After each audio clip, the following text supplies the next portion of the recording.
So here we have the Mercedes-Benz C200 on a 17 plate. So I'm going to start off by showing you around the outside of the car, and then we'll hop in and run through some controls on the inside. From the outside though, you can see it's a four-door car with alloy wheels and tinted windows. We're going to start off inside the boot area of the car first of all.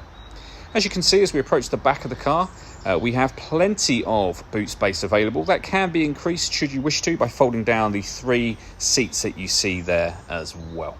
Okay, so we're just going to work our way back around to the front of the car, and then we'll hop in and run through some controls on the inside of it. But now that we've done a full circle, you can see it's in fantastic condition the whole way round. Just briefly before we climb in, I think it's well worth seeing the interior from this exterior point of view. There's plenty to run through on the dashboard, so let's hop in and we'll do that now. Okay, now that we're inside the car, we're going to start with the dials. Over on the left-hand side, we have the speedometer. We have the rev counter on the right-hand side, along with the coolant temperature gauge. The fuel gauge is on the left-hand side, as you can see. In the centre, the total miles of this car are 39,852. You can change the information that's displayed there for various things. You can, if you wish to, have a digital readout for the speedometer. And above that, it will show you what gear this car is in. It's an automatic, so of course we're in park at the moment. If we back out to the steering wheel, the buttons I was using just a second ago are over here on the left-hand side. We have our stereo and phone controls on the right-hand side, and then over in the centre is the stereo screen itself, which, as you can see, includes satellite navigation. The controls for the screen are here, so you can press these buttons. So, for example, if you want radio, you can press that button, but you can also use this dial here and this pad just here. So there's multiple ways to control what goes on up on the screen. So for example, as I say, we're on the radio menu at the moment, and you can rotate the dial to access any of these preset stations.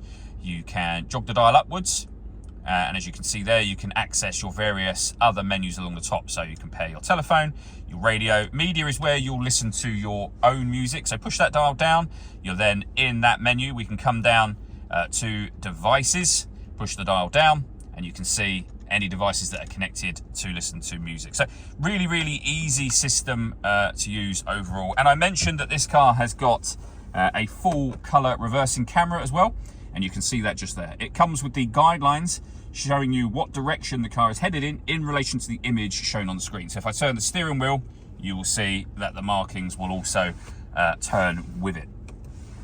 Below that, we have our dual zone climate control. You can adjust the passenger temperature, the driver temperature.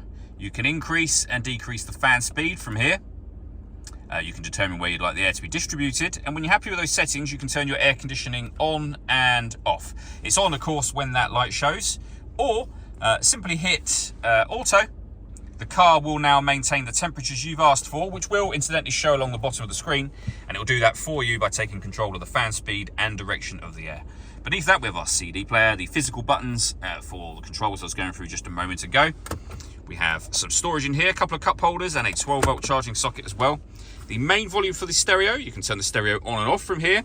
The buttons to control everything that goes on the screen, and you can change the driving setup of the car, so you can put it into dynamic or normal. You can also turn your parking sensors on and off from there as well.